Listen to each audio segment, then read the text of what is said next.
उस देश की प्राथमिकता क्या होनी चाहिए?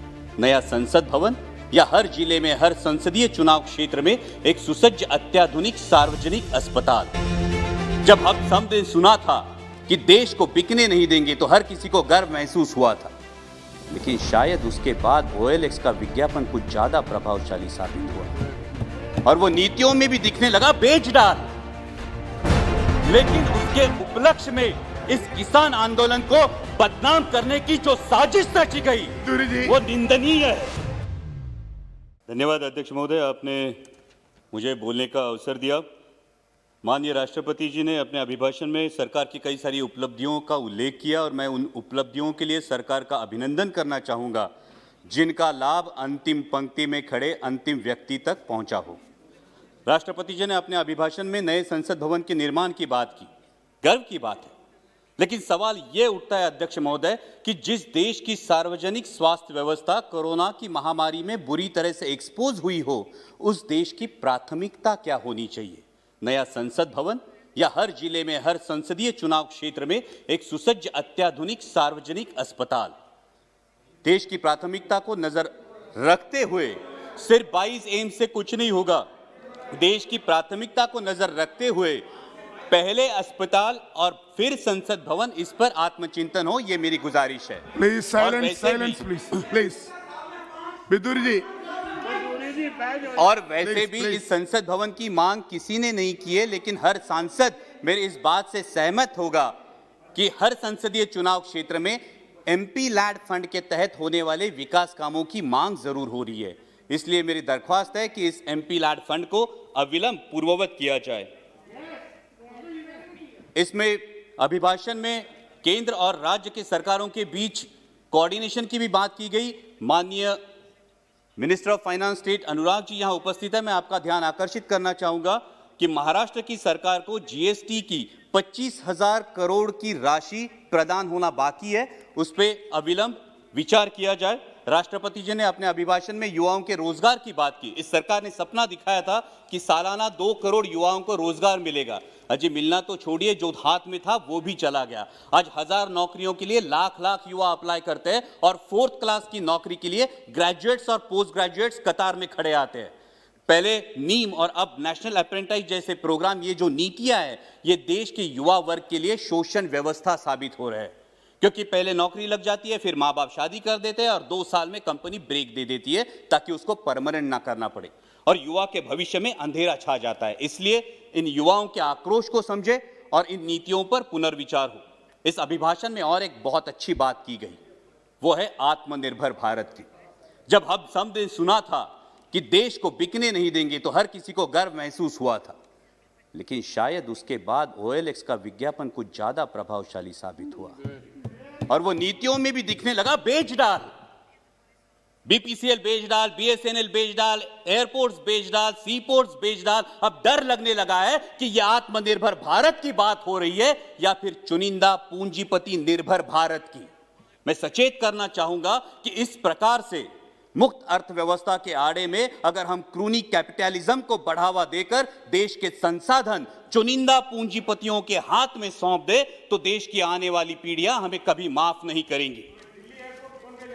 इसमें राष्ट्रपति जी के अभिभाषण में किसानों की योजनाओं की बात की गई, लेकिन आज जो हमारे अन्नदाता, हमारे किसान भाई दिल्ली की सरहदों पर आंदोलन कर रहे हैं, जिसमें 200 से भारतीय, मैं भारतीय कहूंगा, 200 से भारतीय शहीद हुए, उनके प्रति कोई संवेदना इस अभिभाषण में नहीं दिखाई दी।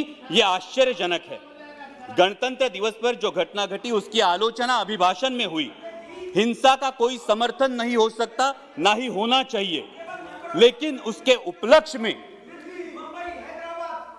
Sir please let me continue, हिंसा का कोई समर्थन नहीं हो सकता, ना ही होना चाहिए, लेकिन उसके उपलक्ष्य में इस किसान आंदोलन को बदनाम करने की जो साजिश रची गई वो निंदनीय है।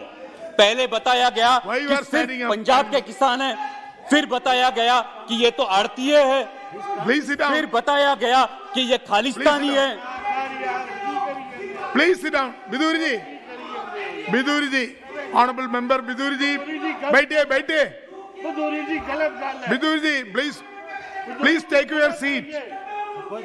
Vidur ji, honorable member, please take your seat. So please bring House in Why order. you are angry?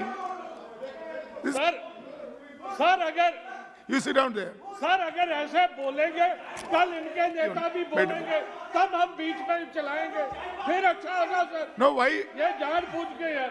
Whenever कल you, इनके नेता बोलेंगे, Vidur ji, whenever हम you बीच will में speak, बोलेंगे। at that time, that time you can tell everything. Why you are stand up every time? Thank you Please, sir. Please. Sir, गणतंत्र दिवस में जो घटना घटी उसकी आलोचना अभिभाषण में हुई। हिंसा का कोई समर्थन नहीं हो सकता, ना ही करना चाहिए, लेकिन उसके उपलक्ष्य में इस किसान आंदोलन को बदनाम करने की जिस तरह से साजिश रची गई वो निंदनीय है। पहले बताया गया ये तो सिर्फ पंजाब के किसान है, फिर बोला गया कि ये तो आड़ती है, फिर बोला गया ये खालिस्तानी है, और फिर तथाकथित आईटी सेल ने और मीडिया के कुछ नुमाइंदों ने उन्हें देशद्रोही करार दे दिया। मैं पूछना चाहूंगा कि सर, जो बाप अपने 18 साल के नौजवान बेटे को बोलता है उठ तुझे फौज में भर्ती होना है, तूने बेल्ट की नौकरी करनी है, जो मां अपने बेटे को बॉर्डर भेजते हुए बोलती है कि अगर दुश्मन ने देश पे गोली चलाई तो तूने अपना सीना आगे कर देना है, तो वो देशद्रोही कैसे दिए जाते हैं? सर, आज बेटा सियाचिन में -डिग्री सेल्सियस में देश की रक्षा कर रहा है और उसका 70 साल का बूढ़ा बाप दिल्ली की सरहदों पर अपने हक के लिए कड़ाके की सर्दी में आंदोलन कर रहा है, तो किस मुंह से बोलेंगे जय जवान जय किसान? और सर, आज तो देश को 2 नए शब्द मिले हैं, उसमें से एक है आंदोलन जीवी। मैं शुक्रगुजार हूं इस शब्द के लिए, कारण महाराष्ट्रातले भाजपचे नेते सतत उठसूट आंदोलन करत होते, त्यांना काय म्हणायचं ते आम्हाला या शब्दामुळे कळलं। पण ज्या कष्टकरी वर्गासाठी आमचे बाबा आढावांसारखे सामाजिक कार्यकर्ते वयाच्या 90 ठामपणे उभे राहतात, ते मात्र महाराष्ट्राचा अभिमान है। लेकिन मैं पूछना चाहूंगा सर आपके माध्यम से कि जिस देश की स्वतंत्रता की बुनियाद ही आंदोलन हो, उस देश में इस बात का प्रयोग कैसे Please किया जा सकता है? सिर्फ 1 मिनट में कंक्लूड करूंगा सर। यहां पे कई माननीय सदस्य बोलते हुए उन्होंने परराष्ट्र में जिन्होंने अच्छी बात की उसकी सराहना की, लेकिन ये कैसी विडंबना है सर, जब ब्राजील के राष्ट्राध्यक्ष संजीवनी की उपाधि देंगे तो हम खुश होंगे, जब अमेरिकी पूर्व राष्ट्राध्यक्ष हाउडी मोदी बोलेंगे तो हम तालियां बजाएंगे, और जब कोई विदेशी मानवता के दृष्टिकोण से किसान आंदोलन पर टिप्पणी करेगा तो फिर वो फॉरेन डिस्ट्रक्टिव आइडियोलॉजी हो जाती है। सर, ये बैरिकेड्स लगाना, ये फेंसिंग करना, ये किस प्रजातंत्र का लक्षण है? सर, महामहिम राष्ट्रपति जी ने अपने अभिभाषण में आर्य चाणक्य के